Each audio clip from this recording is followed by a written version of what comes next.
What is up, everybody? Right now, we're going to take a look at the Samsung Galaxy S5 versus the iPhone 6 in 2018. Now, what's interesting about both these phones is that they actually came out at the same year, 2014, but they're several months apart from each other. The S5 came out in April, the iPhone 6 came out in September. But even with that being said, these phones are definitely interesting and both really moved the industry standard at the time. I don't know, let's just get on with it.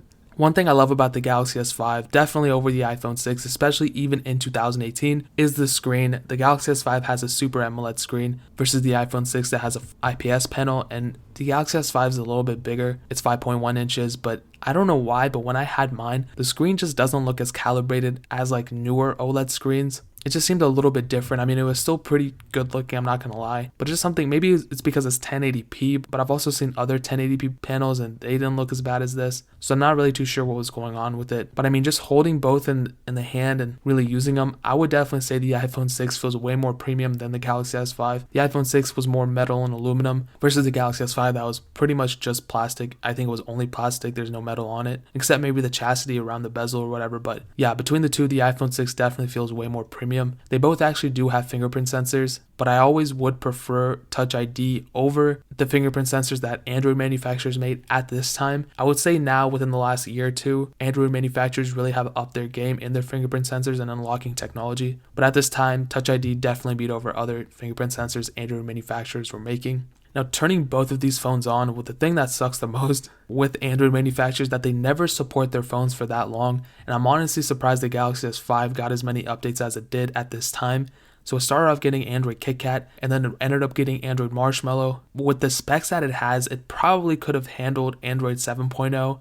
I'm not really too sure why I didn't get it, but Samsung being Samsung, they never update their devices to their full potential. Same thing with the Galaxy S6. It easily could have handled Android 8.0, it didn't get it. But the cool thing about Apple and the reason I love them so much, and there's no bias, just because I have an iPhone as a daily driver, I love Android just as much. But Apple, they keep supporting their older devices and keep updating them to the newest features and security updates and all that. So it started out getting iOS 8, and now it's getting iOS 11.4. It's going to get iOS 11.4.1 whenever that comes out. And then also it's going to get iOS 12, and I'm pretty sure it's going to stop there. I don't think it's going to get iOS 13. But you can just see, which company really appreciates their older devices more. And it's important when we look back, and looking forward to a company, are they just going to leave a phone not being updated if they don't like it or if they think it's too old or something? I don't know. Now, the Galaxy S5 has a quad-core processor and Adreno 330 GPU, and it has 2 GB of RAM, versus the iPhone 6 that has a dual-core processor, the Apple A8 chip, and only 1 GB of RAM.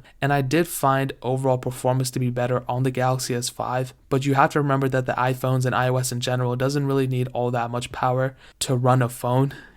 So an iPhone could technically have less power and less, specs on paper than an Android phone, but the iPhone could technically be faster. It's just a weird conundrum right there. But with that being said, the Galaxy S5 definitely is a little bit faster, but it's not too bad. Both phones aren't revolutionary, but it really depends on usage. I would say that the Galaxy S5 on my usage, when I turned off a lot of stuff, was faster, but a lot of people do have problems with the Galaxy S5. It's sluggish, it's super slow, it's this and that. People are going to go down in the comment section and say the same thing, but I think you just kind of have to know how to work an Android phone a little bit. The iPhone 6, it's a phone that you can just pick up and immediately not have to mess with anything. It's super simple. You can just scroll through everything and be on with your day. It's slower, but it is easier to use. Now, the cameras on both are pretty interesting. I'm just going to say it, the Galaxy S5 definitely has a better camera. It's a 16 megapixel sensor versus an 8 megapixel sensor, and it can also shoot Quad HD video where the iPhone 6s cannot. And overall photos are better on the Galaxy S5, and megapixels aside,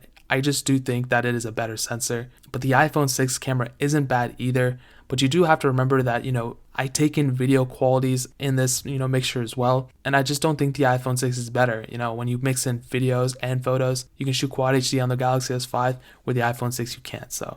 The front cameras are pretty much not that good on both of them, so I'm not even going to talk about them. Now, battery life is interesting. The thing with the Galaxy S5 is that it does have a removable battery, where the iPhone 6 does not. So even though the Galaxy S5 does have a stock 2800 mAh battery and the iPhone 6 has an 1810 mAh battery, you can always remove and replace the battery on the Galaxy S5, where the iPhone 6 you cannot. And I did find overall better battery life on the Galaxy S5 because the battery size is bigger. And since the Galaxy S5 isn't necessarily the most powerful phone It can handle pretty much daily usage. I could probably get about like 75% through a day.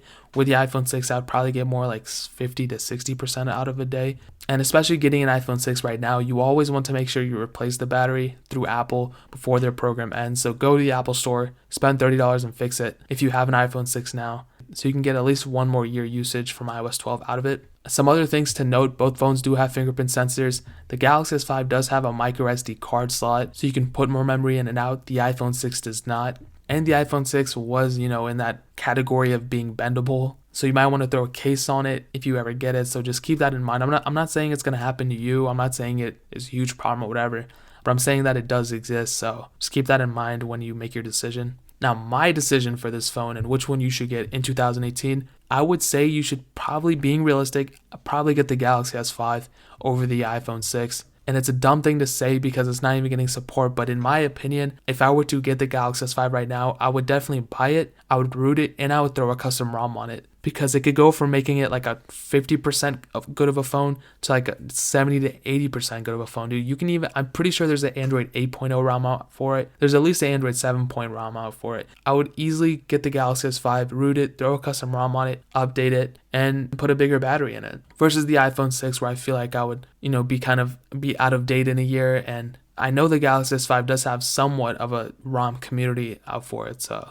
And yeah, guys, that's pretty much it. I'll leave links in the description for a Galaxy S5 and an iPhone 6 if you want either, but like I said, I would recommend a Galaxy S5 and rooting it and ROMing it. Leave some questions down or something in the comment section, whether you agree with me or disagree with me. I'll be happy to check them out. Hit the like button. I don't know if I already said that. That don't mean so much, but definitely hit that subscribe button. We are giving away an iPhone 6s and an iPhone SE on this channel. And in order to enter, all you have to do is subscribe to the channel and follow me on Twitter and Instagram. All those links are down in the description, so it'll mean so much if you can enter. There's also a link down there of a video I did that explains more about the giveaway, so make sure you check that out as well. But more importantly than everything else, I love every single one of you guys, and hopefully I'll catch you guys in the next video. Peace out till then.